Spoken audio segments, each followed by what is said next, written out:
Welcome to the ThunderCast, your Marshall Athletics podcast produced by the fans, for the fans, with your hosts, Russ Livingood and KD Hugnall. We're bringing you the thundering word on the thundering herd each and every week, so keep it right here.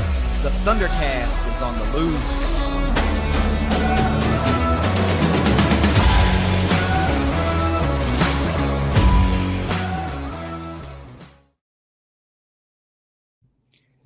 Thanks for tuning in and watching the ThunderCast this evening, because it's been all around the world here in Sunbelt circles, Conference USA circles, PAC, whatever circles, and the American circles. It's conference realignment, and it's seemingly upon us once again. There's a lot out there, a lot of speculation out there.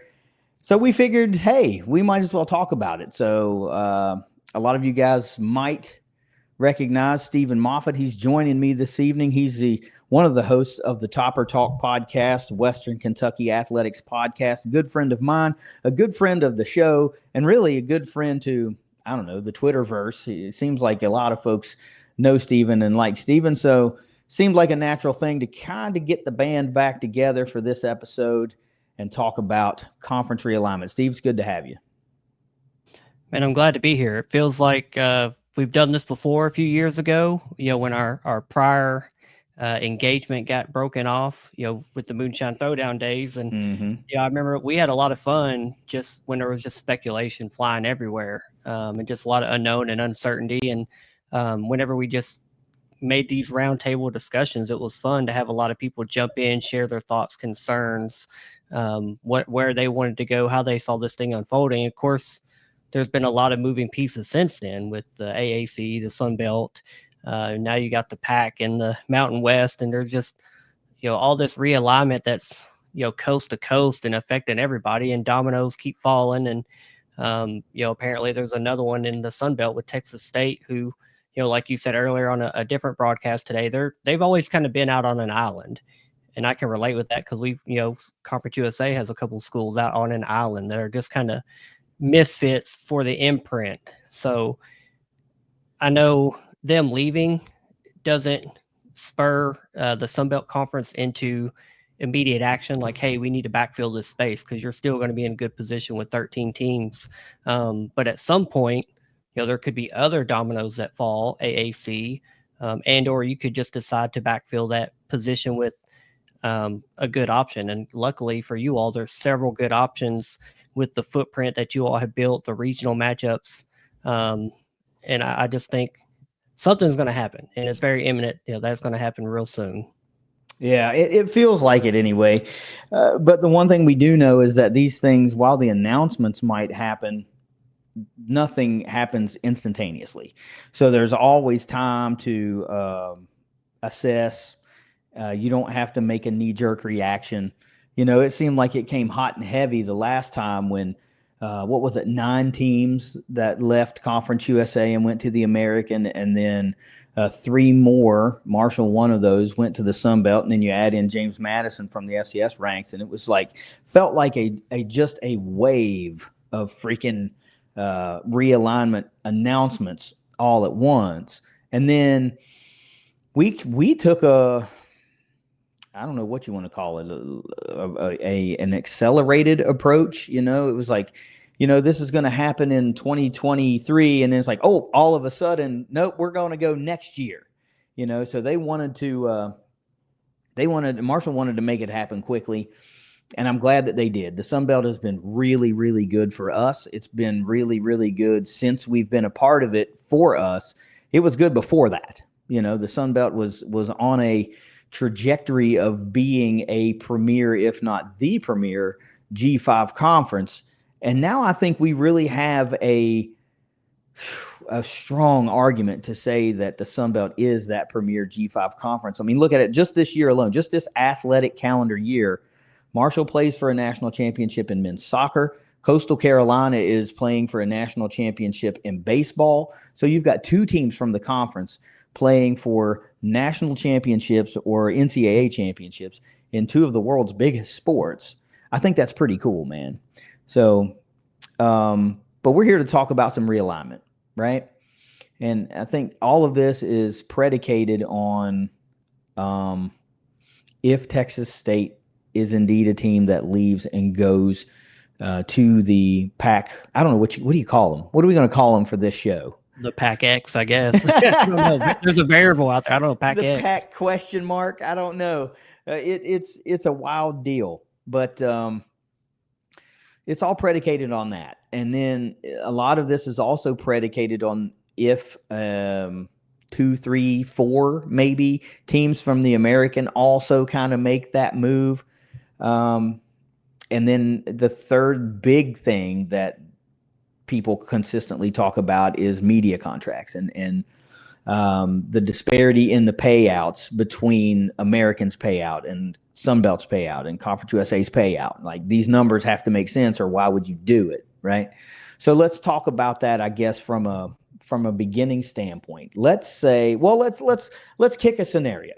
We're just gonna say that Texas State makes the move and they go. They were the outlier. You're right. They were kind of out there and not really close to anybody, and fun team to have. But if they go, that automatically shrinks your geographic footprint. So let's say they go, and then let's talk about the American Athletic Conference and who may go from that conference. It's been rumored that Memphis is one of those teams. It's been rumored that UTSA could be one of those teams. It's even been rumored that USF could be one of those teams. And of course, Tulane has a strong rumor of being one of those teams. Let's say any number of those, up to all of them, go. That's the game we're going to play tonight. Let's say 4 from the American go, 1 from the Sun Belt Conference goes, and now you've got this big upheaval and this big shuffle that's going to be upon you. Let's talk about who fits best where, okay? In our opinion. Dave Schultz, good friend of the ThunderCast, broke some news the other day that said that Louisiana Tech was the early favorite to get the invite to the Sun Belt should Texas State leave. And that had a lot of people feeling some type of way. And that wasn't just from the Marshall fan base. That kind of was all around the Sun Belt Twitterverse. And I'm sure it made its way through the Conference USA Twitterverse, because I'm sure there were some people going, well, why not us? We've had a lot of success recently. So let's start there. Let's start with the Sun Belt moves. Who makes the most sense when you talk about a Conference USA school? We'll cover conference by conference. Who makes the most sense from the Conference USA to slide in and replace Texas State should they go? My opinion, and it's nothing against Louisiana Tech. I'm not a Louisiana Tech hater. I'm not somebody that's saying, not Louisiana Tech because they've had poor football recently. They have a lot of history with a lot of their programs, football, basketball. They've been consistently good for a long time. And if they get back to that level, they would raise the profile.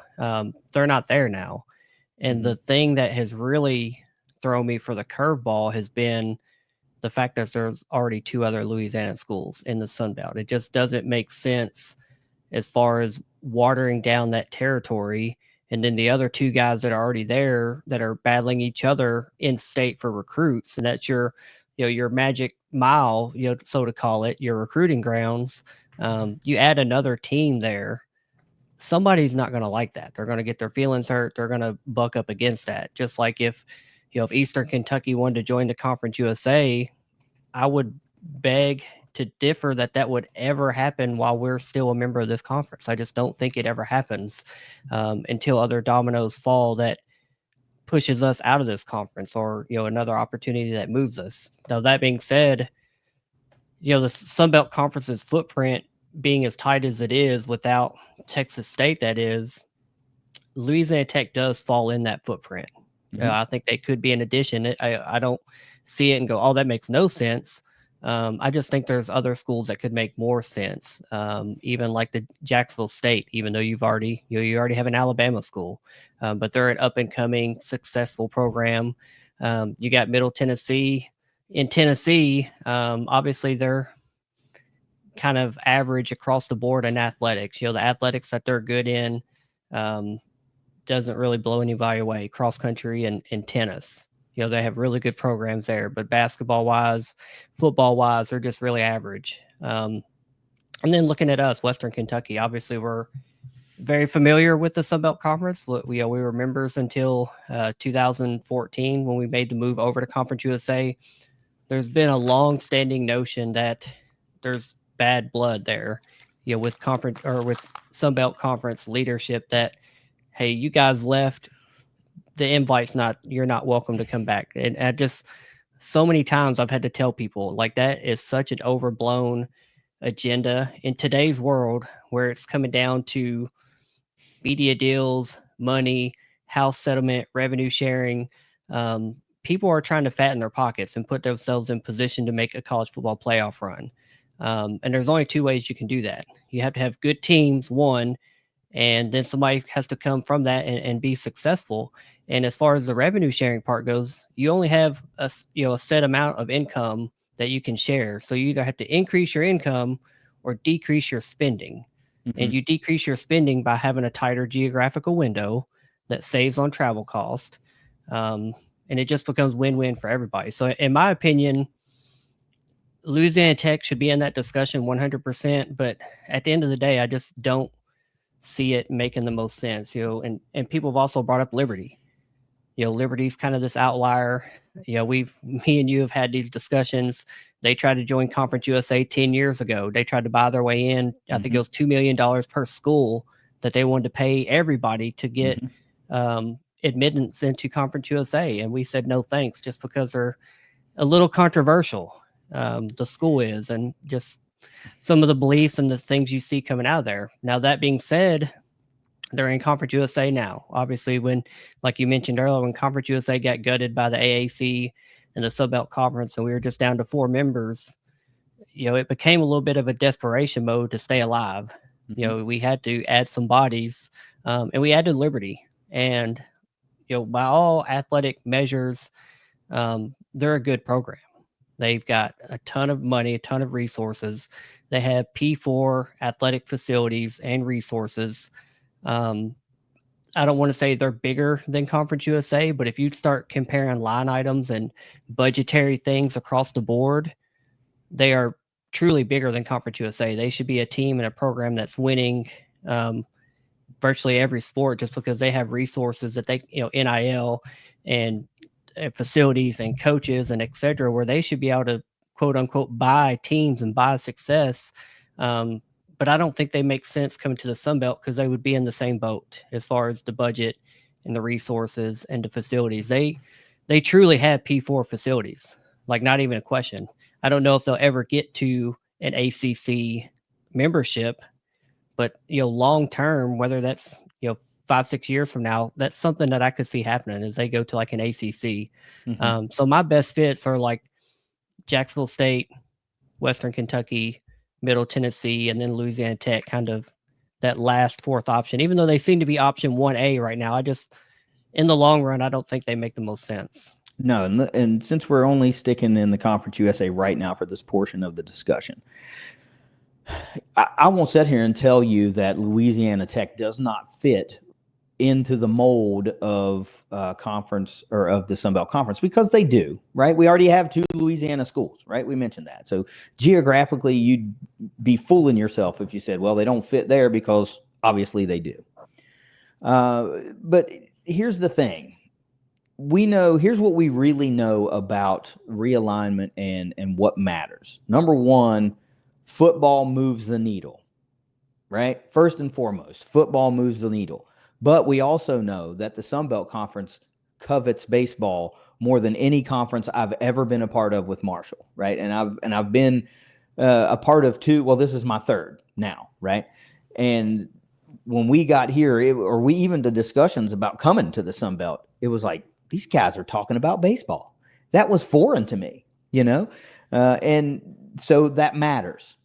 But ultimately, it doesn't matter enough to outweigh football, which is what brings eyes to the TVs for the media deals, and what ultimately adds the most value. It's football.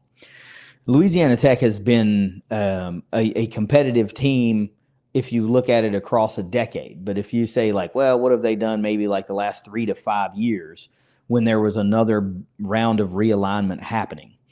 They just kind of picked a bad time not to be very good on the football field. It wasn't that long ago. I mean, well, it kind of is that long. It was 11 years ago. We beat them for a Conference USA championship, but you guys played them for a conference championship. They've been in those Conference USA championship games. They've played at that level. They've fielded really good teams. It's just unfortunate that they haven't been as competitive lately. They just, and if that's what's moving the needle, that really is a big strike against you. And then I think after you look at football, it's men's basketball, right? That's the next needle mover. And I think when you talk about Louisiana Tech, that's a team that has always been, again, competitive. They will go to a tournament. I'm not going to sit here as a Marshall fan and try to play holier than thou when it comes to basketball. I've seen one tournament game in my herd fandom, so I'm not going to sit here and pretend like we have the history of, say, Western Kentucky has for men's basketball. We don't. But I do know it's important, right? You have to be good. Their baseball team is also good. Like, they would fit what the Sun Belt cares about.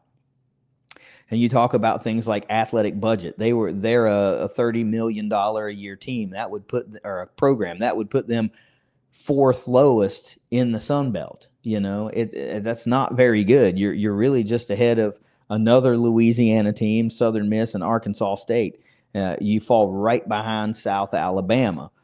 But when you look at a team like Western Kentucky, for example, with a $37 million budget, you guys fall like basically middle of the pack. You know what I mean? And that's kind of, it might only be one or two, like increments higher, but it's really like four teams that you fall in line with instead of being the bottom. And that's a big difference, 30 million to 37 million. I mean, geez, man, that's 20-some% bigger, right? So I don't dislike Louisiana Tech. I really don't. But I'm like you. I think there are just potentially better options. I can't cash a check for Jacksonville State because I don't know anything about them. All I know is we went out and hired their offensive coordinator and their running backs coach, and we brought over some of their players in the portal this year, and now they're going to wear Kelly green. Other than that, I don't know anything about them, really, admittedly. For the longest time, I thought they were in Florida. I mean, I just did. So, and that's a team that I feel like could be good because of where they're located geographically and some momentum that they have around certain things. But it's like, does the Sun Belt need to take a flyer on a team that still has some ground to cover as far as showing that you're consistently competitive? Yeah. One thing I'll say about Jacksonville State is they're one of those FCS call-ups. Conference USA has kind of been raked over the coals with having this reputation now being the FCS call-up programs. But that being said, Jacksonville State came in and won a basketball league championship. They came in and won a football league championship this last year. They played us in the league championship for the baseball title just a month or so ago. So they're a successful young program at the FBS level. What would concern me more than, they've proven some success now in 2 years in FBS. This year is going to be a telling year for them because they just lost their coach to West Virginia. Rich Rodriguez went. A lot of turnover that came with that, coaching staff, portal players, etc. The telltale sign of a good program is continuing that success. Western Kentucky has gone through several coaches, football, basketball, whatever, and has been pretty consistent. One bad hire in football during my lifetime with Coach Sanford. We had 2 bad years, got rid of him, brought Tyson Helton in 2020, I think it was, or 2019, and immediately went from a 3-win team to a 9-win team. And now we haven't gone below 8 wins in his going on 7th year now. So I think that's going to be, and for them, it might just be timing wise. It doesn't work for them getting that consideration because they're so young and new that they're just not there proven wise. Because this year's going to be a lot of prove it to me. You brought in this new coach. Y'all are really hype and excited about this guy. And they should be. I don't expect them to be like, oh man, Rich Rod left. There goes the program. Blow it up. So let's start over. But they have to prove from an athletic department standpoint, from the president, the AD, everybody, that you can make a good hire, that you can continue that success, or if you don't have the success, that you can make a change. And I think that's what good programs do. And they've had success. I'm not, you've said you don't know much about them. They're a successful program as they stand right now in the FBS, but they still have a ways to go to prove that it's not just a flash in the pan, or they've made, you strike good with the transfer portal hit, which they've done a couple times with basketball players, and you can be near the top of the conference.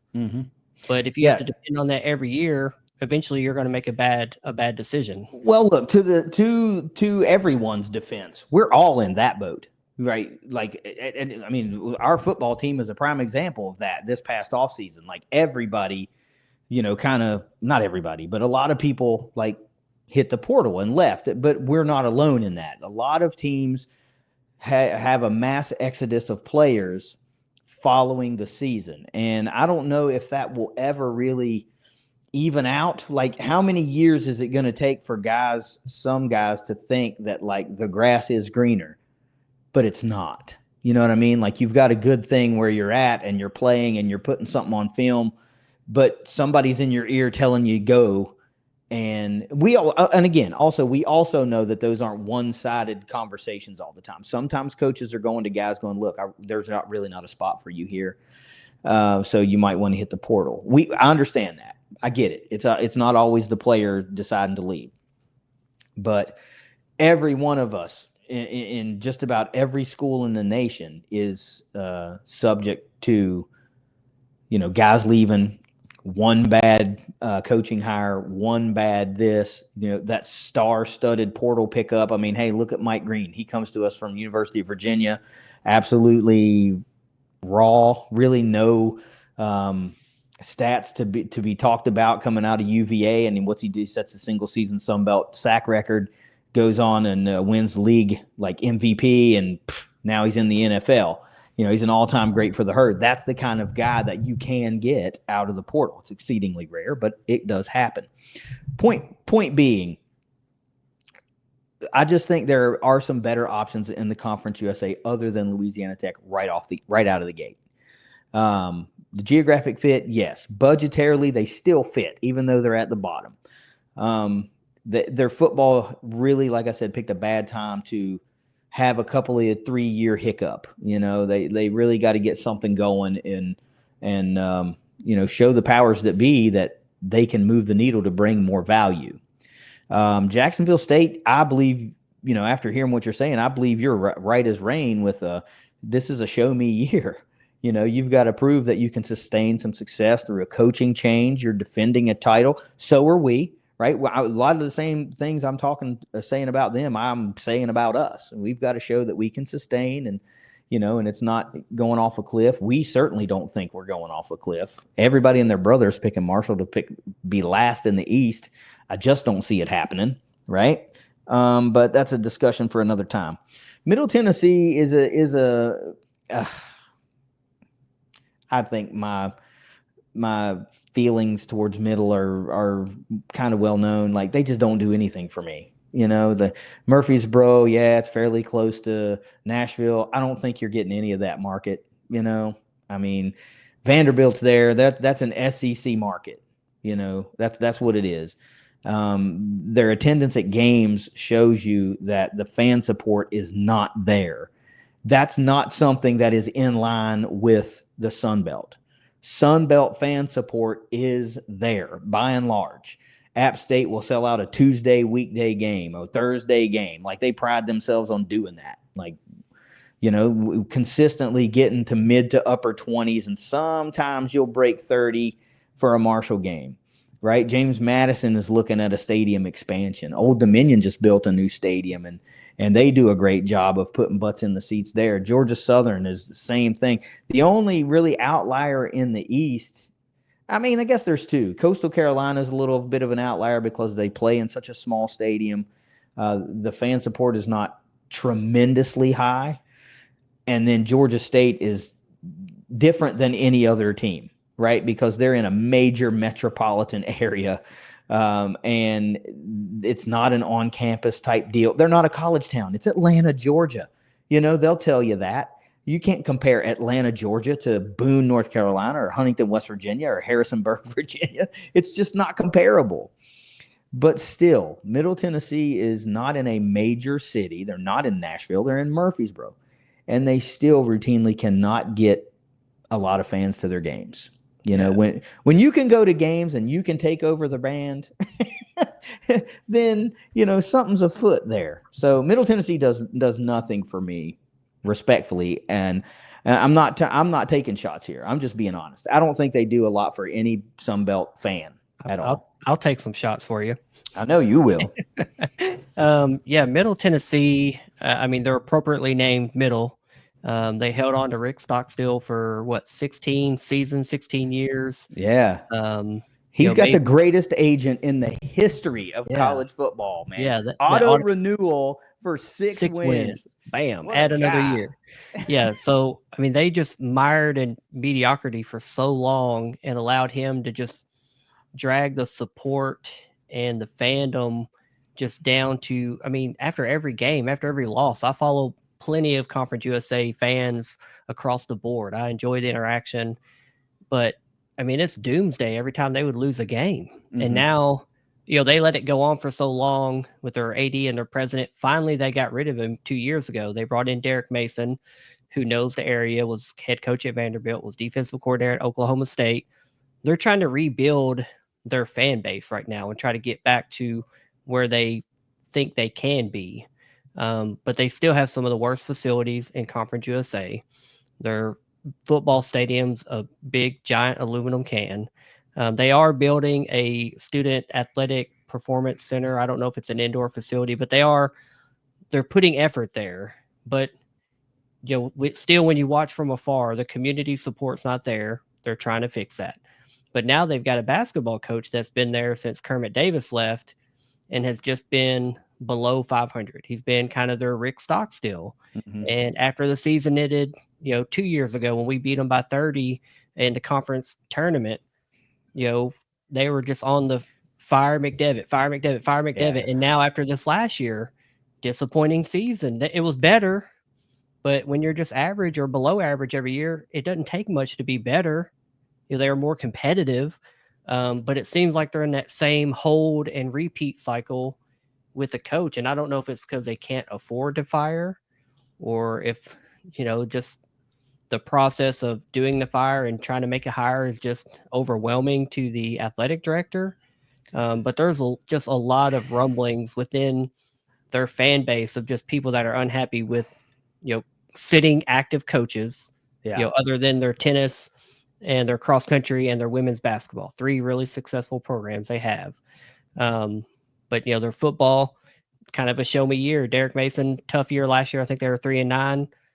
Okay, you get one. You get a gimme. They better show something this year. But now with basketball, it's still, people are like, the AD needs to go, Massaro needs to go, and their president, McPhee, needs to go. And, those guys are just cashing paychecks, man. And so look, that's a list of needs to goes. That's a list of, but they're working on it. That's a list of, they're trying to do this. They're trying to do that. They're trying to re-recruit their fan base.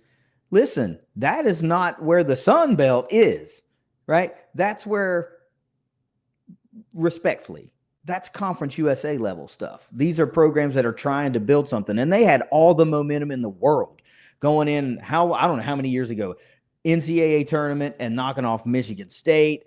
2 big wins, 2 years in a row, or was it 3 wins in 2 years or something? They had some momentum going on. And even for a hot second, Middle Tennessee was a pretty good football team. For a minute, they were competitive and they would knock you off. They beat us a couple of times down in Murfreesboro when they shouldn't have. We had better teams and they won those games. So there were years where they would beat you and spoil a season for you. But all of that is just kind of blown away. And now we've circled all the way back. Like, we saw their biggest fan finally walk away. He threw his hands up and he was like, I'm done with it. Right. And I think when that happens, that's a severe problem. When your most diehard fan that will champion you to the bitter freaking end finally gives up, that's a problem. Andy's a UT fan now. Ooh, insult to injury. But so now we circle back around to we can talk about Liberty. I think Liberty is it's a hard no. It's a hard no for me, and it's a hard no for a lot of people, and it has very little to do with athletic prowess and ability and potential. And like you said, they tried to buy their way in a decade ago, and they still couldn't do it because I don't think you could. I believe you could not get enough university presidents to go, okay, we'll align ourselves with them. At the end of the day, whether you want to believe it or you don't want to believe it, or you think it's right or it's not right, doesn't really matter, because I'm not making that decision. I'm not the university president or the decision makers on that level. And if they have a problem with it, well, then obviously it's not one school. It's a collection of school decision makers that said, we do not feel good about it. We're not going to do it. So obviously those issues exist, and people throw the term baggage around there, and that they do have baggage. And my personal feelings don't really come into play. It's a hard no for me personally. I know it's a hard no for a lot of people on a personal level. So until it happens, it's not going to happen. Which brings us to Western Kentucky. The odds on, in my opinion, and I think a lot of the Sun Belt fans' opinions, preferential choice. You mentioned earlier about quote unquote bad blood from leaving. Dude, that was a decade ago. You know what I mean? A lot has happened in a decade. And I'm not so sure that there even existed bad blood, right? But I think Western Kentucky is if there is one team that has to come from the Conference USA, the majority of Sun Belt fans, in my opinion, and at least from what I've seen, would like that team to be Western Kentucky. Bowling Green kind of fits the geographic, footprint. You're not out there. You're not terribly close to anybody. The closest school you would be close to would be Marshall. And if you enter the Sun Belt West, that really doesn't help you very much. You'd be playing at Marshall for a football game once every, I don't know how many years. But for other sports, it would, of course, help you. But you're I don't know what the farthest school away is, but it seems like you're not terribly close and not ridiculously far away from anybody. It seems like it would be a 6 to 8 hour trip no matter what. So whereas Louisiana Tech's closest school is ULM, like 35 miles away, and that's great for them, but their farthest school away is Old Dominion, and that's not fair to Old Dominion.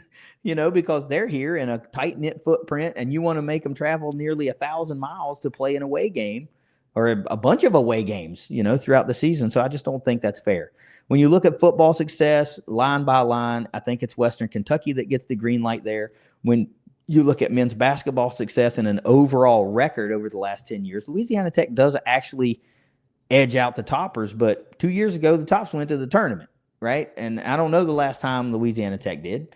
You had a great baseball season this season. What, a 45 or 46 win season? Yep.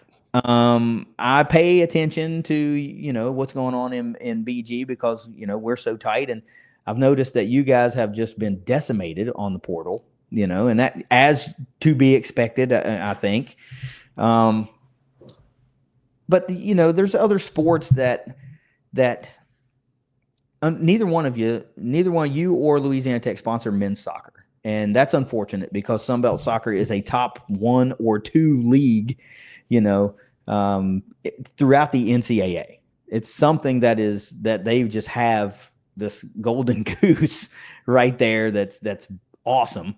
But the needle movers, I think in the short term, if you would go back to 21-22 when Marshall and Southern Miss and Old Dominion were leaving Conference USA for the Sun Belt, I would feel comfortable saying that you guys are probably closer to Louisiana Tech in men's basketball overall records, maybe even edge them out a little bit. And you've got postseason sprinkled in there. I think, Louisiana Tech would have some existing rivalries with some teams, But Western Kentucky has existing rivalries with more because there were Conference USA teams that you played against on an annual basis. Teams like Old Dominion, you guys used to have weird games against Old Dominion, such weird games. Like wacky things happened in those games. And of course, we could talk about games against the Herd and how much fun those were. No matter who won or who lost, how much fun those games were, and some of the moments in those games. And it was that was and basketball too. You took a Conference USA, or you took an undefeated season from us in the Conference USA. We still won the tournament, or the conference title that year, but you took perfection from us, and then you beat us for a couple of titles, and then we beat you for a basketball title. It was just really fun, for hot and heavy there for the better part of a decade. And I think a lot of Herd fans would like to have that back. And I just think across the board, what you guys bring as an athletic department, with elite volleyball, and really good women's basketball, and these other kind of outlying sports, I just think it fits better in the overall landscape of what the Sun Belt is, because you do have fan support. When the Toppers are winning, the place is full. The Ditto is electric, and they will turn out for a good Topper football team. You've had a lot of them. You've had some really exciting ones in the past decade. Is that fair? And folks have shown out. I mean, all these crazy statistical quarterbacks, who doesn't love that? Who doesn't love high-flying football? I think everybody loves that. So if it's for me, give me Western Kentucky number 1 out of the Sun Belt. Give me Louisiana Tech number 2 out of the Sun Belt, or out of the Conference USA. And don't give me anybody else out of the Conference USA right now. Jack State's intriguing, though. Any final words to make your pitch to the people that aren't making the decision? Yeah, I mean, my overall feelings about even the opportunity or the discussion is, one, I would have to put it out there first that I'm not anti-CUSA by any means, and I think we had these discussions many years ago when the options were would we go Sun Belt or would we go ACC, or the MAC even was showing interest for a while. And the only move that I've ever had interest in, if we're not in Conference USA, is going to the Sun Belt. Right. When the MAC was showing interest, I was like, I don't want to go up to Michigan and Ohio for cold November and December games. I don't want to travel there. I don't want our teams to, flip our recruiting grounds to that's where we're playing, because that would naturally happen. I'm sure we would still recruit South, but if you're playing, teams that are all north of us, you're going to have to flip your where you're looking to recruit. So the MAC has always been a hard no for me. The AAC just turned into like Conference USA 5.0 or whatever it was, with a few new faces in there that they may all rip away and go away. So the AAC has never intrigued me as an option. The Sun Belt, obviously, and it's crazy that when we left it in 2012, made the announcement and we left in 2014 officially. Part of it was because they didn't have enough bowl tie-ins. Way back then, there were bowl tie-ins. We were bowl eligible, and we didn't get a bowl invite. So we looked for, at the time, 12 plus years ago, greener pastures was Conference USA. Now, obviously, things have shifted around a lot. Kind of just puzzle pieces moving around, and I think the AAC has had a bad approach to realignment, going after markets. Not good athletic programs and teams. The MAC is just stagnant. No changes except for NIU leaving recently. Even they've had enough with who the MAC is. Like, throw your hands up. We're done. They pulled a DJ. We're getting out of here. But then, to be honest, Conference USA, with all its, people outside making the jokes of, oh gosh, who are all these teams? Conference USA has done a really good job of rebuilding from the 4 teams, the legacy teams that were left after they got stripped down a few years ago. Done a really good job of rebuilding. All the teams that are coming in are obviously young, want to be successful.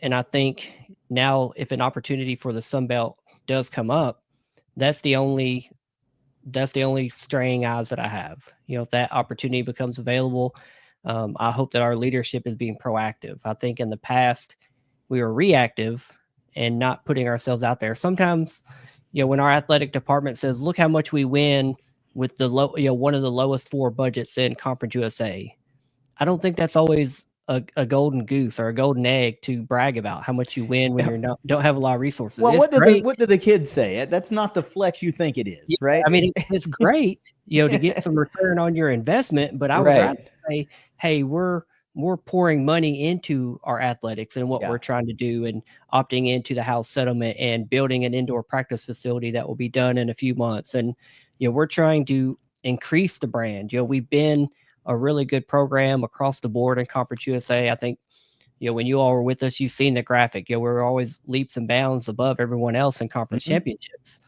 Probably still the case, even though the Liberties and some of the newcomers have started to cut into that. But we're competitive across the board, every single sport. There's not anything that we're just terrible at. And I think that's something that we should hang our hat on. We should be proactive, and hopefully those discussions are being had behind closed doors. And I have full faith and trust in Todd Stewart and his Rolodex, and I'm sure he's putting that out there that, hey, if this is available, keep us in mind, call us. Because I think we would be a good fit. We would be a good addition if that opportunity were to become available. So here's the thing. I'm going to actually pay the Conference USA a compliment, which is something that I generally do not do. I'm very just indifferent to the conference. It's like I don't hate them.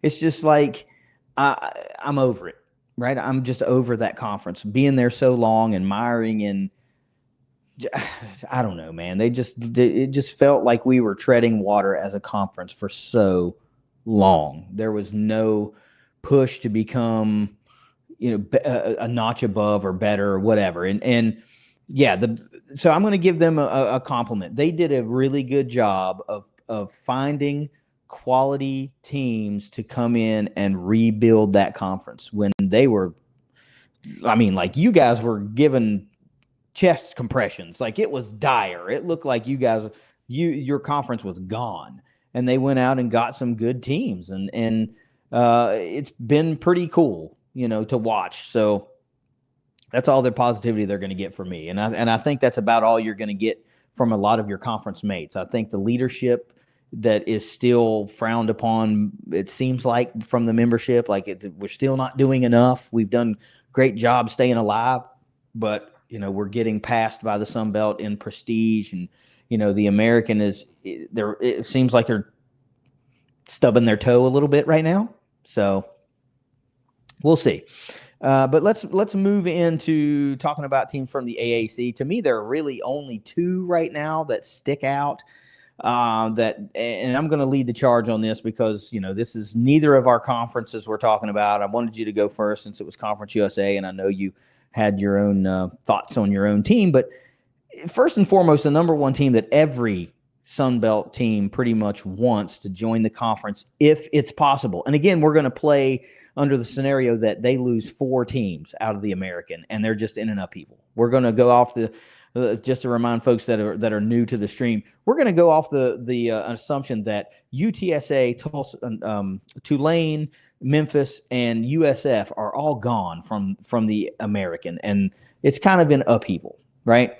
We're also going to remind everybody that these media contracts, when there are big changes, really when there are any changes in the conference lineup, are open for renegotiation. I don't know why so many people think that the money that's in place is going to stay there, because if your conference, no matter which one, gets exceedingly worse or maybe even slightly worse, ESPN's going to do all they can to get that money back in their own pocket instead of paying it out. So I don't know why folks think that's not going to change. It's absolutely going to change. So let's go under those assumptions. First and foremost, the number one team that everybody wants to see most, I can't say everybody because there's always somebody. Most teams and most fans want to see is East Carolina. And you talk about fitting the freaking geographic footprint right there in North Carolina, not that far from App State, not terribly far from Huntington or the Virginia schools, Coastal. I mean, they're right there. But the thing is with them, you can't put them in the Sun Belt West. So obviously they go into the Sun Belt East, and what do? Well, seems like the most logical choice would be to respectfully ask and demand that Georgia State go to the West, because they're not that far from those West schools. And yeah, you're splitting up the Georgia schools, but like I mentioned in a tweet not that long ago, I don't think, well, everybody else is kind of a geographical out. No, you can't send Marshall, Old Dominion, James Madison, App State, or Coastal to the West. Doesn't fit.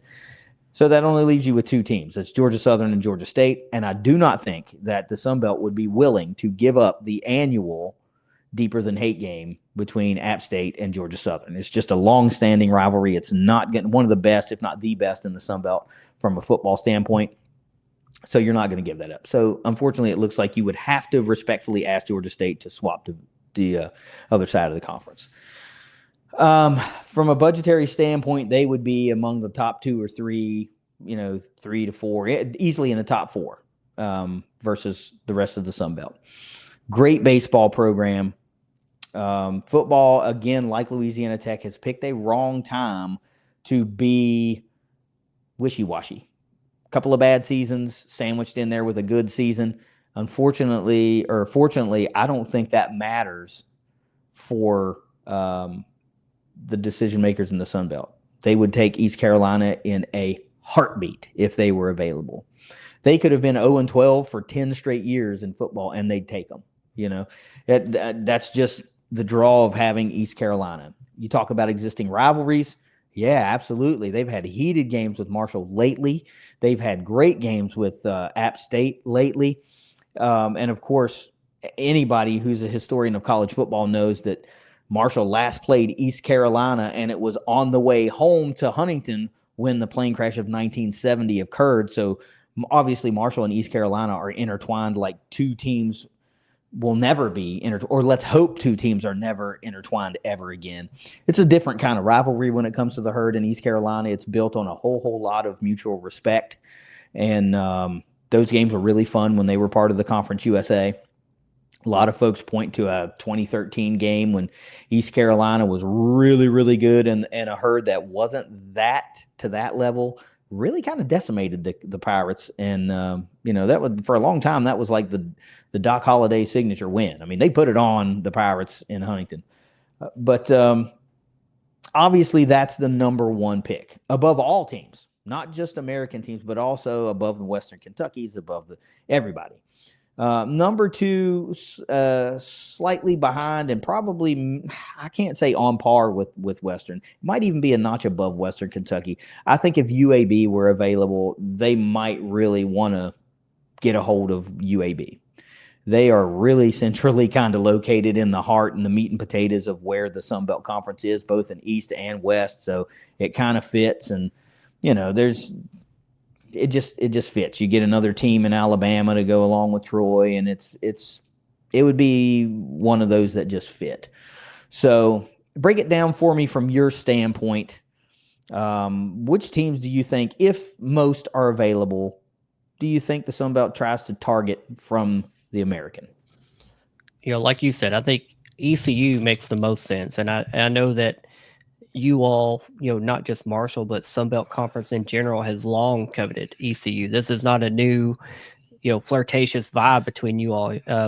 Since you've been at 14 teams, years ago there was talks of if you ever went to 16, who would those two teams be? And ECU is definitely top of the list. Has been top of the list for a long time. Generally, pretty good programs across the board. Budgetary, makes sense.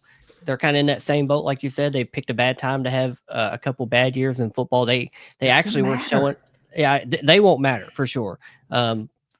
Oddly enough, they were showing some interest in Coach Helton. Kind of middle of last year, there was some Coach Helton to ECU rumors, but didn't pan out. I think because we kind of backpedaled as the season ended, and he kind of walked himself back from consideration. But ECU makes a lot of sense. I mean, good program, centrally located, rivalries that are just ingrained and built in right there. And obviously the mutual respect with you all with the plane crash. Then UAB, I'm in the same mindset as you. Their location, their history of sports. Everybody knows they had to shut down in football. They've rebuilt over the last 5-6 years, whatever it is. They're kind of another team. It seems like this is a recurring thing. They picked a bad time to have a bad stretch of football with the hiring of Trent Dilfer. There's just been a lot of chatter there that it's kind of surprising Dilfer was brought back for a third season. But they're one of those programs that if this year doesn't come to fruition for them as far as success, they'll make a change. They did that in basketball. They've had Andy Kennedy, and he's been just really good for their programs. I think athletically and location-wise and budget-wise, both of those schools, like you said, are probably above Western Kentucky in consideration pecking order. But it just seems like there's so many dominoes that have to happen for them to realistically be above Western Kentucky. And I think the ace card, the trump in the Sun Belt Conference's hand is you don't have to be in any rush to do anything. Nothing. No, you do not. Yeah, whenever this Texas State news becomes official, June 30th or July 1st, whenever that cutoff is, and that's likely going to happen, you all don't have to rush and make a decision the next day. You can sit back for 2-3 years if you need to and let the other stuff play out. It may be kind of lopsided having a 13-team league for a while, but I mean, we did it with a 9-team league just a couple of years ago, and now getting back up to 12 feels right, when you're at an even number for divisions, etc. But both of those schools make the most sense. They make a lot of sense. And you all, the Sun Belt Conference, are in a really good position of not having to rush in and make a desperation ad. You can make a value ad. And I think that's what's really helped improve the Sun Belt Conference and their vision and where they are today, their perception and success across all sports has been making those strategic ads and not knee jerk. Let's chase a market. Let's chase a name or whatever. They've made great ads. So I think either one of those teams would be a good ad. Well, they've been really calculated in what they did, right? When your crop of schools left the Sun Belt, they were really calculated. They went and got App State and some and Georgia Southern and some FCS teams that had program support, like institutional support. Like they valued athletics at those universities. They had fan support. They had really, really rabid fan support, right? So they bring those kind of teams in, and then you start to see the Sun Belt sort of go from this other conference that was also in Division I FBS football to slowly but surely became, okay, they're on par with the Conference USA. Okay, now they're ahead of the Conference USA.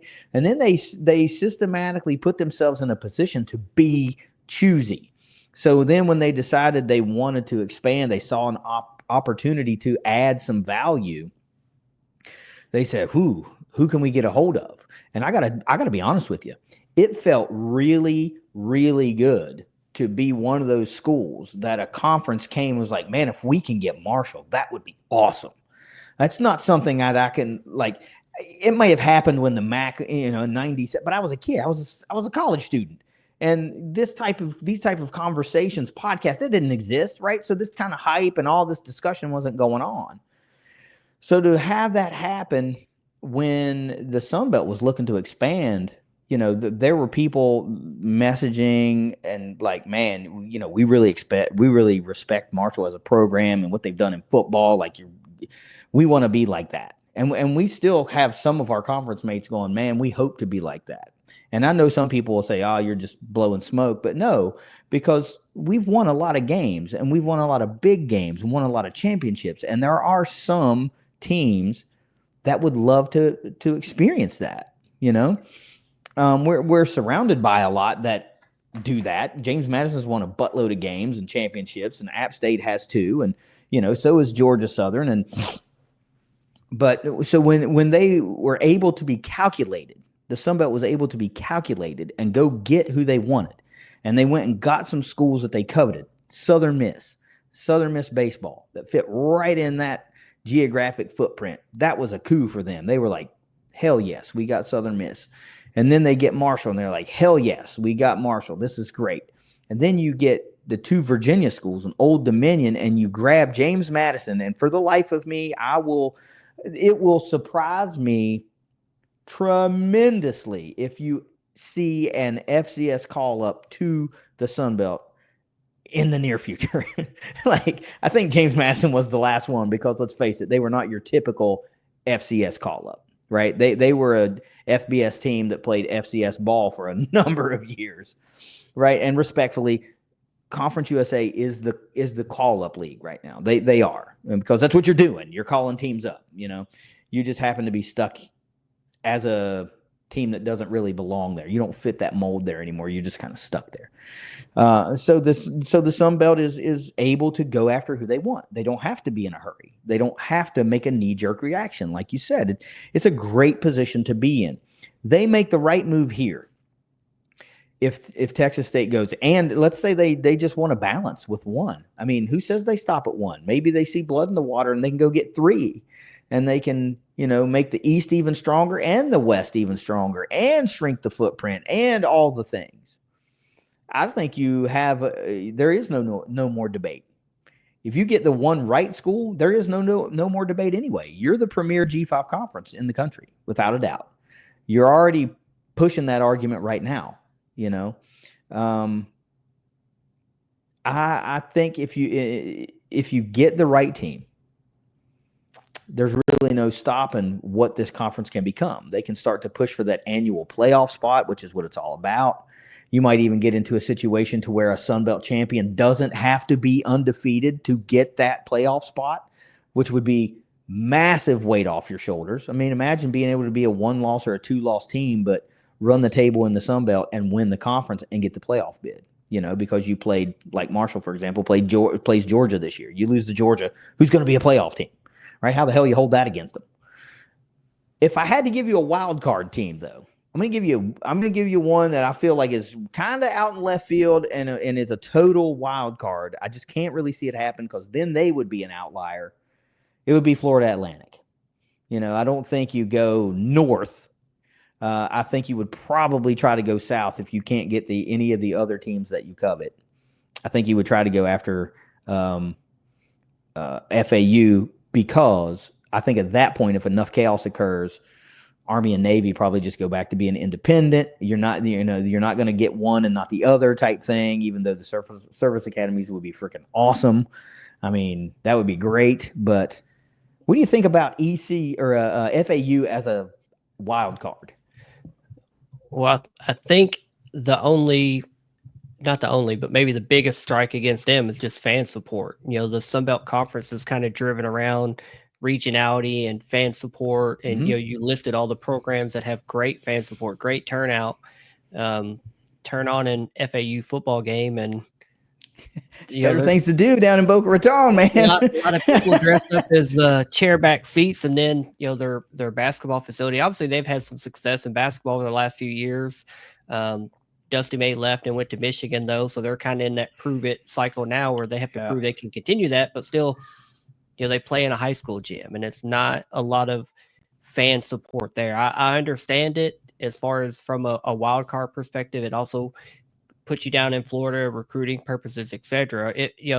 That's kind of always been the draw, in my opinion, for the Florida schools is, man, while we're down here, we might as well recruit this area.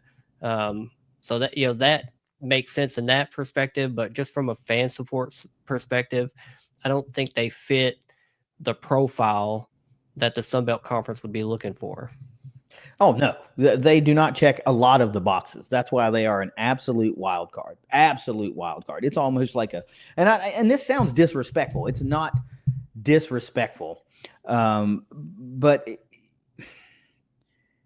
it's almost like it would be a last ditch effort, and that sounds like a mean thing to say, because I don't disrespect FAU. I mean, I got into some heated Twitter beefs back in the day when we were all in Conference USA, but that doesn't mean I don't like them as a school. They just don't check enough boxes. It would have to be a massive set of circumstances for the Sun Belt to have to go all the way down to Boca. It's on many levels, it's MTSU in the sun, because the fan support's not there. The financial support is there, right? They want to win. They've proven that they want to win. They've sunk money into their basketball program. They went to a Final Four. Like, they proved they wanted to win. They've made splash hire after splash hire. Lane Kiffin, and then who was after that? It was I can't think of his name. Tom Herman, and Willie Taggart, and now Zach Kitley. Oh yeah, that's right. I forgot Kitley was there. Light lit up the scoreboard with Bailey Zappi in Bowling Green, Kentucky. So that'll be fun. Took your quarterback, didn't they? One of them. Didn't mean to tear that Band-Aid off. Sorry about that. No, but I want to talk about one more thing. We've been going about an hour. If anybody's got any questions, feel free to put them in the chat. We'll try to get to them. I can't read all of them, but I'm trying. I get distracted in my talking. I want to talk about total chaos. Let's talk about blowing the whole damn thing up and what could happen. You and I sent you a new conference lineup thing the other day. And this was predicated on complete and utter chaos, right? And what I was trying to do with this was, I won't say complete and utter chaos, because we're not building from the ground up. It's more almost like a merger and split. By and large, it's like a merger and split. Let's say those same teams we talked about left, right? Texas State's gone to the Pac whatever, Tulane, Memphis, USF, and UTSA, all off to the Pac whatever. They might be the Pac 30 by the time we keep adding teams to it. So now you're left with all these Sun Belt teams. You're left with all these AAC teams, and you're left with these Conference USA teams, and everybody's trying to jockey. And we're going to just use these names as placeholders. American, like Conference USA, Sun Belt. They're placeholders. They're just the name for the group, all right? I worked on what I think is pretty good.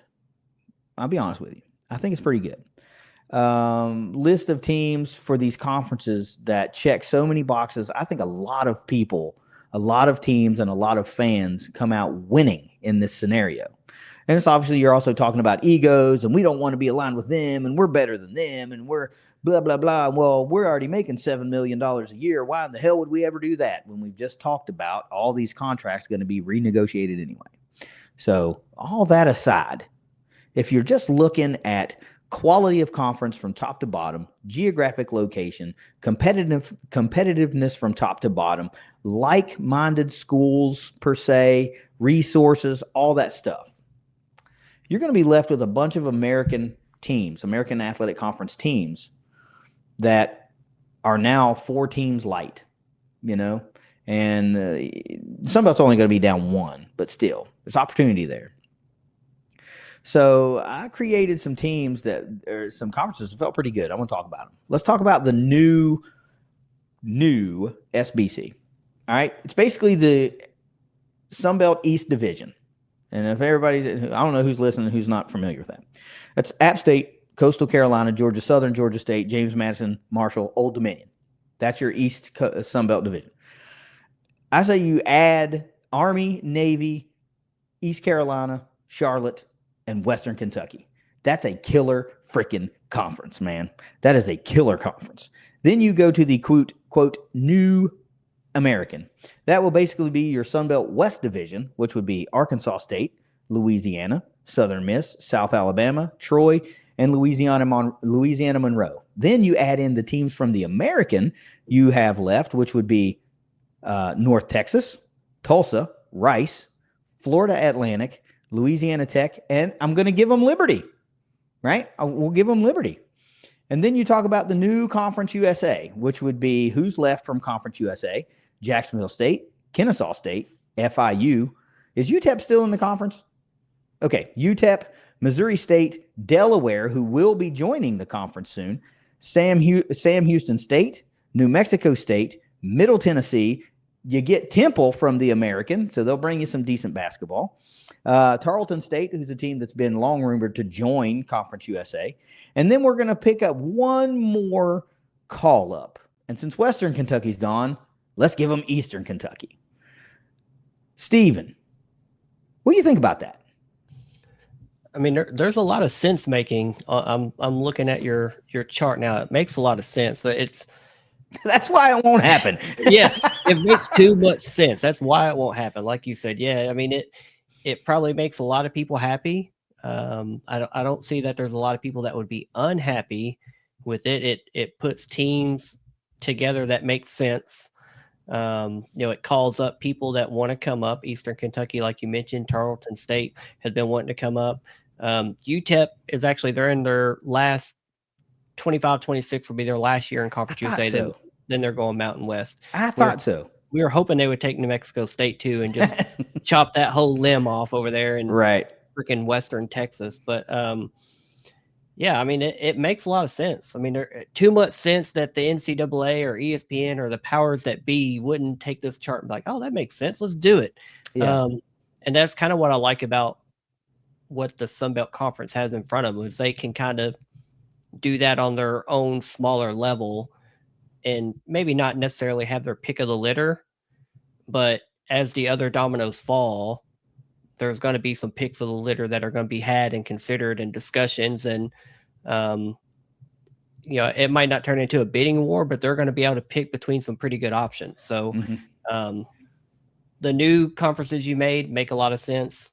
A lot of it's still what's already in place, but just reconfigured, retitled, and shifted around, with stuff that's going to happen or may happen.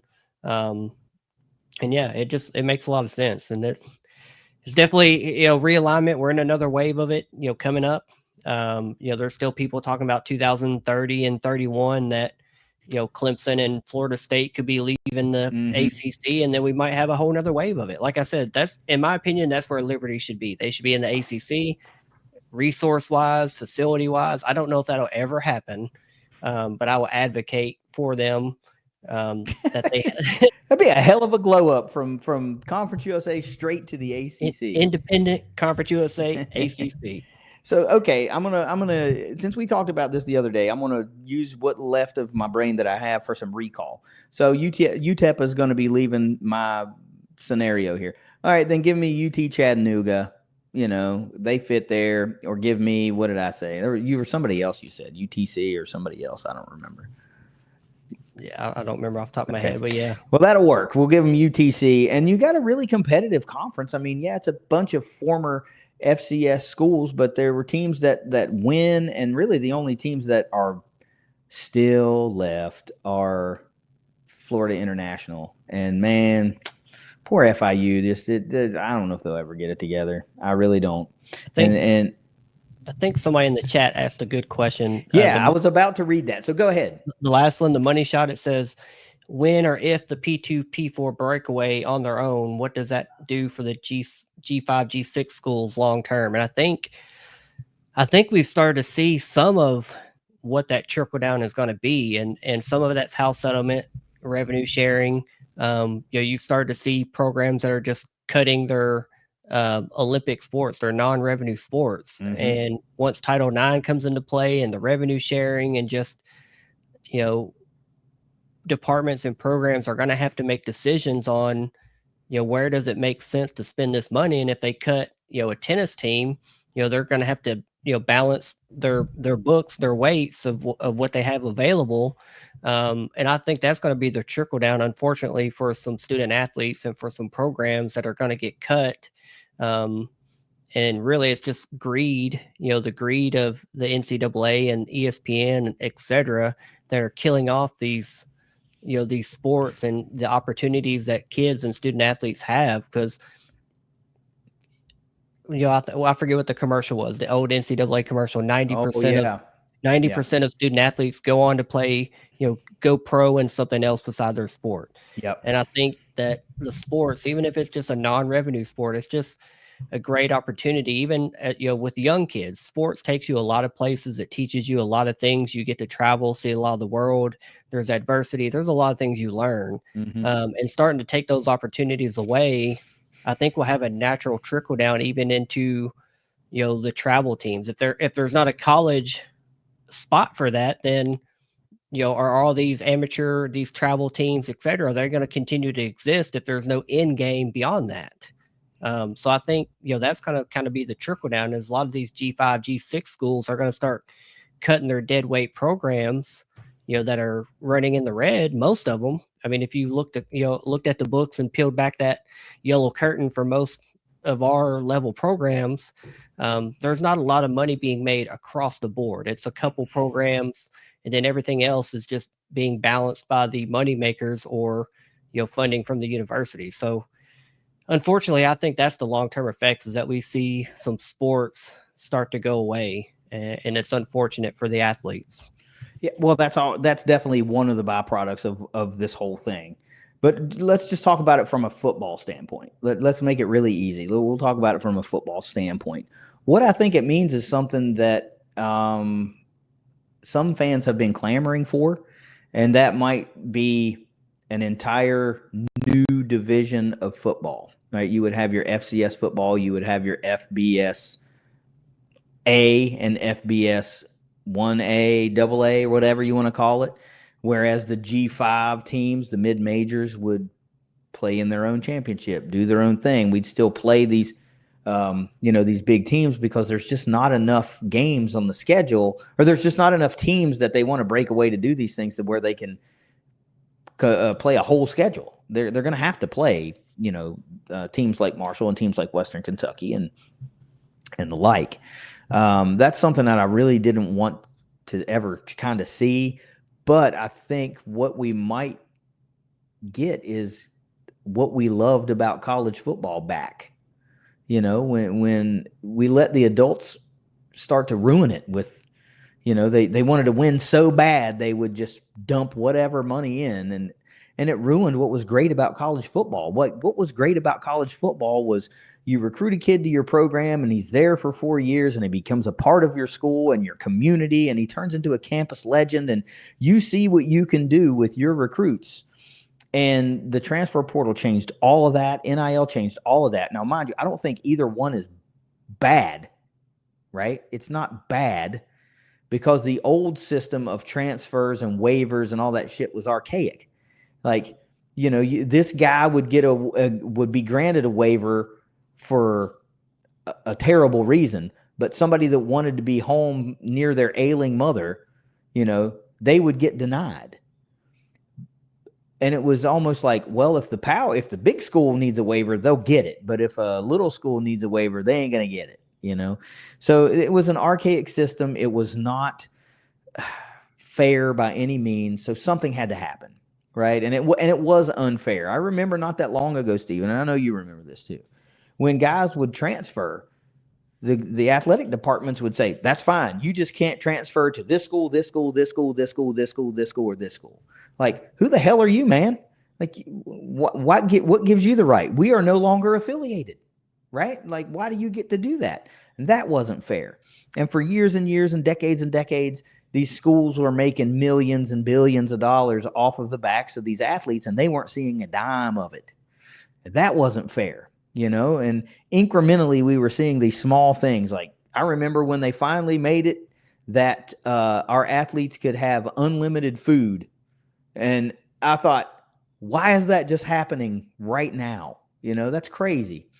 But so here we are now, because the NCAA wasn't proactive and didn't put a framework in place that made sense and was good. How many times you heard it, Steven? It's the Wild West out there for NIL. And now you've got Wisconsin bringing a tampering case against Miami. It was bound to happen. So it truly is the Wild West. And now what sucks is because like teams like Marshall, teams like Western Kentucky, or your favorite G5 team can go out, have a great year, win a championship, be on the verge of something historic, and you're like, man, we can really get something going. And then the season's over, and it's like portal out. Everybody's gone. Coach hired, this gone, that gone. And you're like, man, this is bullshit. It's bullshit. What's my old favorite phrase? The portal giveth, the portal taketh away. Yeah, but now it's like way worse than that. It's like the portal decimateth, and good God, I hope we get some talent back. It's tough out here for these G5s. But what I think maybe you might see, if things get big enough, if the SEC add the teams that they want, the Big Ten adds the teams that they want, they ain't going to need the NCAA. They won't need them anymore, and they will gladly walk away. And what are they going to do? The NCAA has nothing over them if they're all like, we don't want to be a part of you. What are they going to do? They can't do anything. Amateurism is out. That's not a thing anymore. So what are you going to do? Put them on probation that they don't care about? They don't play by your rules anymore. They are their own thing. And that's when I think you'll see the mid majors get the sport back, and start playing the type of football that we love. What we've been playing in the Sun Belt for the past couple of years. Fans that give a shit and people that turn out and go to games and go to away games. It's great. It's awesome. It's a great place to be. Somebody just made a comment, Gonzo Duke, that probably just summarizes everything. Money is the root of all evil. And now, that we're letting the ESPNs and the markets and the contracts and the NIL, we're letting that be the driver of all the decisions. And it's taken away, just all the fun of the football. Like you said, the support, the passion, the watching a homegrown kid play for 4 years. Like you said, we brought in a good freshman basketball player this last year from Memphis, had a great season. Used to be that'd be the kind of kid you'd fall in love with. He's an all-conference kid next year, conference player of the year, maybe his junior year, possibly getting drafted his senior year. Now you watch him get shipped off and go to Memphis and play for Penny Hardaway and be just another role player. Just another guy. And, the same thing happened with our football program. The same thing just happened with our baseball program. And we're in the same boat as everybody else. And we're just getting picked apart. And it just makes it tough. I've seen the most passionate of fans, within even the WKU circles. That's like, man, it's hard to have that same passion for your athletics when you don't know who's going to be there. I've had these discussions with some of our more loyal fans, older guys that are older than I am. They just despise the portal. They despise the NIL. They think it's robbed the very essence of college sports. And I can't say that they're wrong, but I try to look at it from the athlete perspective too. It's like, well, I'm also a student. Any student could transfer when they want to. Why can't I? And my ability is what's selling these tickets. How come I can't monetize that? And they're not wrong. How many years and decades did guys go hungry and, they weren't allowed to have a job? And it's like, this is crazy. And we all know how expensive it is just to exist in America these days. You shouldn't be able to tell a kid he can't make some money or she can't make some money off of their talent. Why do they got to wait 4 years and hope to go pro? Like, come on, man. But there's a happy medium somewhere.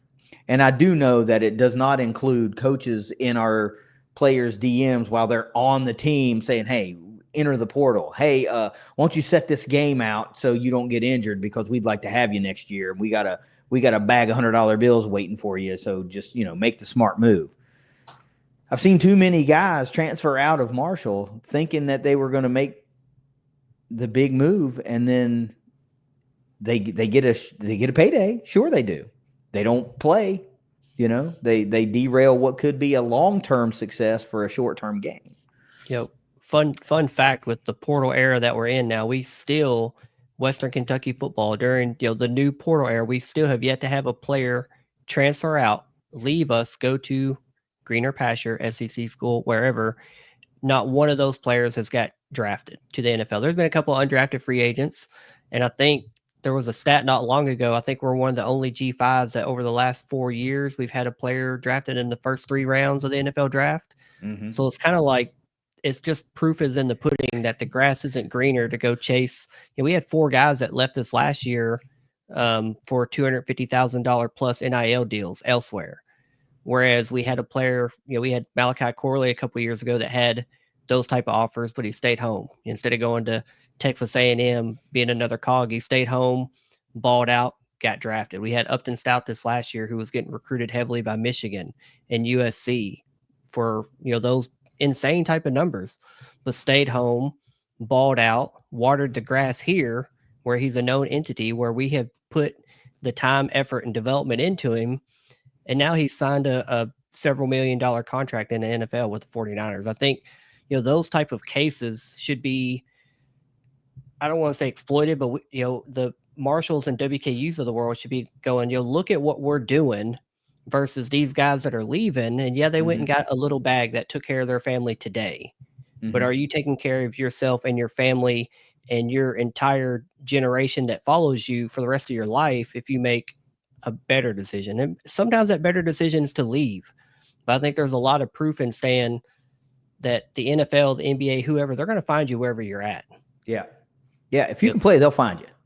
We've seen that year in and year out. And off the top of my head, I was trying to think, like, has Marshall had a guy transfer out and then get drafted? And I don't think so. I don't think that we have. And the guys that you can point to in recent years that drafted from Marshall, Mike Green, Rasheen Ali, Micah Abraham, there's guys that got undrafted free agent deals. Some of them stuck and are playing, like Eli Neal, Najee Johnson with the Chiefs. Like, these guys stayed at Marshall and graduated from here, and they are sons of Marshall. They didn't go on for a one and done at XYZ SEC school, not see the field, but they got a bag for a year, but you ruined your chances at going pro because you got nothing on film for a whole year. That's a tough situation to be in. I don't know how I would act if that were me and that were presented to me. So it's not fair for me to say, well, here's what I'd do, because I don't know what I would do. All I do know is you can stay in places and play like Western Kentucky, like Marshall, like App State, like JMU, and you can find there's a path to the NFL for you. We've seen it. We all seen it. We've all seen it. So I wish I knew who was in the ears of some of these guys. Like, why would you not want to be a first-team all-conference player making eye-popping plays on Saturdays, week in and week out, rather than take a little bit of money and go be a depth guy or a situational guy, or maybe even just go in and get beaten out by some recruits that they brought in? I wouldn't want that. I know I wouldn't want that. And the last thing I'm going to say about money, I'm always brought back to, again, I'm not trying to rub it in, but I'm brought back to what they've done to Conference USA in the past couple of years. And you think about Maction, and you think about Tuesday night games and Wednesday night games. Yeah, man, they're great for TV. Awesome. When somebody's sitting at home and they ain't got shit to do and they can tune in and watch, Western versus Kennesaw State. How many fans are at those games? Those are absolute fan base killers. We've had to play a Thursday night game for the past couple of years. This is the first season that Marshall does not have home. I think we have one, but it's away. We've had a home game. And it's not nearly as bad when you're the away team, because that's not a game you're counting on for ticket revenue for your athletic department. But that's not fair, man. And you've let what used to be Saturday trickled into Friday. That was all right. And you had the Thursday night, but it's like a prime time, like a premier game. That's cool. Tuesday night and Wednesday night games are absolutely brutal. And I'm sorry that those happen to you guys and other teams like you, but that's just what money does when you let it invade. I'll tell you, even bigger trickle down of that is, since Conference USA has married this idea of the midweek games, not only has it hurt the fan support, obviously, for those games, being Tuesday, Wednesday, Thursday night, whatever it is, obviously there's going to be less people that show up to those games. That's just, it's natural. It would happen to anyone. Mm-hmm. Short of, 5 to 10 programs probably in the nation that would probably still sell out those games. But, the trickle down effect of that is when all your October games are in midweek, you're forced to make a decision for one of your bigger games, which is your homecoming game. You either have to have it in late September, one of your first games of the year, mm-hmm. an out of conference game likely, or you have to have it in November. And we all know that, in Western Kentucky here in Bowling Green, bro. It's cold. Once November rolls around, it gets cold, and there is a pattern of attendance that once it starts to get cold, people make that decision. I'll stay home and watch this game. Yeah.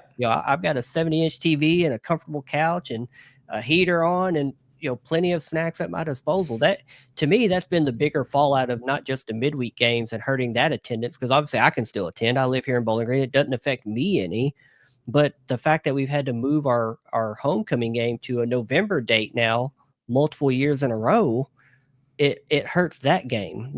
Parents and family weekend's always a great weekend. You have your whiteout, you have your blackout, and then homecoming is usually the biggest home attended game of the year. And it's still good, but it's not what it has been. And that's, midweek games and money and greed. Money is the root of all evil, like Gonzo said. That's the trickle down from that. Yeah, you're paying, you're robbing your fan base for media money. And personally, I would rather have that same amount of money for that game come from ticket sales, potential ticket sales, and be able to build a long-term fan in an era when it's hard enough to maintain fandom. People are falling out of love with players because they transfer out after a year. Just all these things start to stack up. And my co-host on the Thundercast just texted me. He says he's watching on his like outdoor patio on his TV. So must be nice. But so he texted me. He said it also hurts your hotels and your restaurants and your local economy. And he's absolutely right. That's fewer people that are booking rooms and eating in those restaurants. And of course that trickles down to the service industry, and all those folks have a little bit less money in their pocket. There's fewer people buying t-shirts in your merch stores and hats and all that good stuff. And I just don't know if it's always worth it. And my biggest absolute gripe with money, ESPN, really, it's not money, it's ESPN, is them being able to tell us when we can kick off when the game is on frickin' ESPN Plus. What the hell?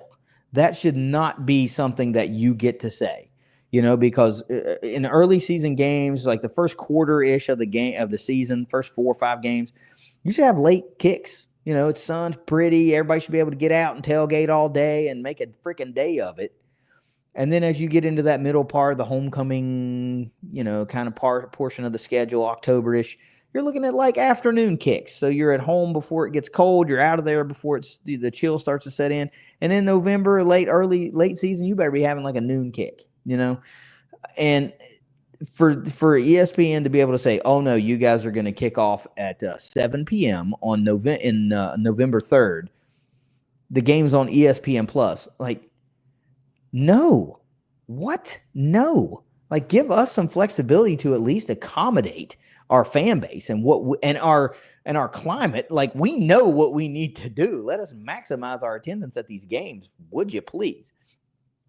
Last thing I'm going to say as far as the chat goes is way back in the beginning, I don't know if you saw it, but our good buddy Trace, I don't even know if Trace is still watching or hung out with us this long. He said that my mustache was tremendous or fire or whatever he says. And incredible. I just want to say incredible. What a great word. Thank you, sir. I grew it myself. I didn't. It's been a work in progress. Thank you so much. Steven, you got anything else to say about realignment, about college football, about the status of where we all fall? Because this has been really, really fun, man. But I feel like we've brought it around to the beginning. We all we really know is that we don't know anything, and it's speculation, and nothing has to happen overnight. I've got to give a shout out to our sponsors at Leasure Oliver PLLC. If you've been hurt in a wreck, call the law firm of Leasure Oliver PLLC. You can find them at 304carwreck.com in West Virginia. And if you're in Kentucky, 859carwreck.com. If you need them, they're there for you. We appreciate them sponsoring the Thundercast each and every week, each and every episode. So we wanted to give them a shout out before we started to wrap this bad boy up. But Steven, what do you got? Yeah, Trace says he's still watching, man. Still watching. Appreciate that, Trace.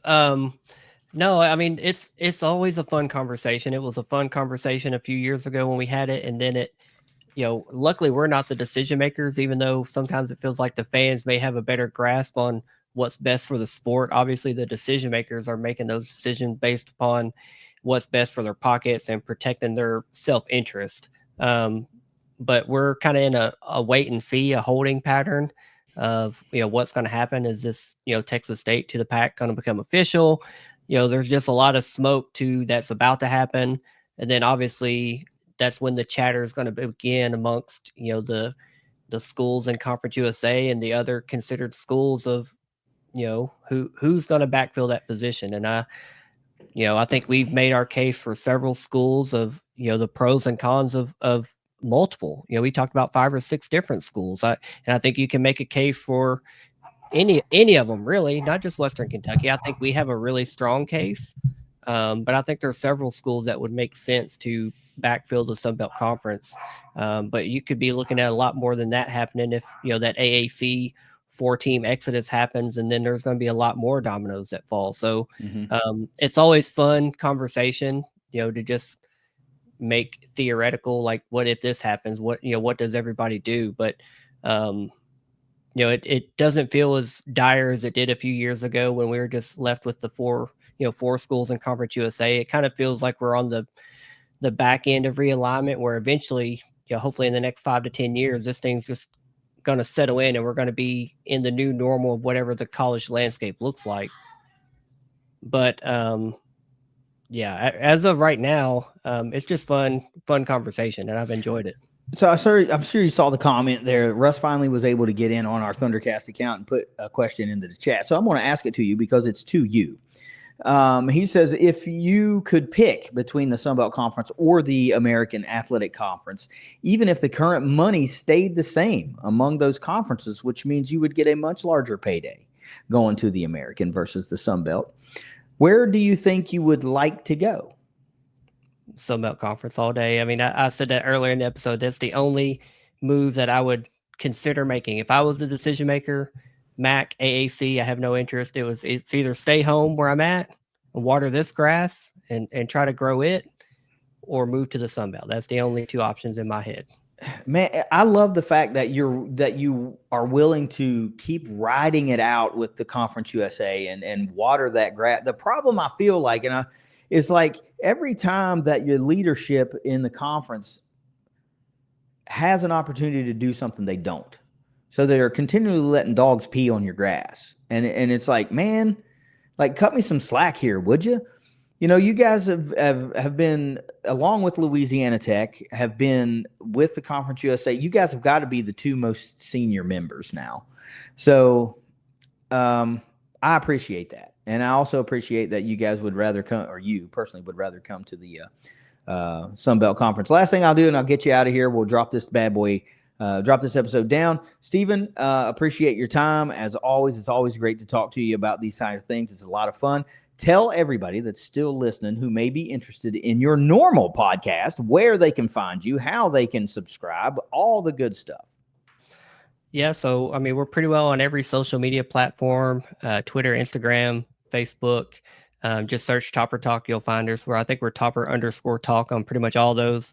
Our episodes, we have video episodes that go up every single week to YouTube, and then we have audio episodes that also are on all the major streaming platforms. And we're a year-round outfit, just like you are. We talk about every single sport, every single event, every single snippet of news that comes out. We don't, take a break just because football ends or basketball ends. It's a 365-day labor of love, and we just love talking about the Hilltoppers.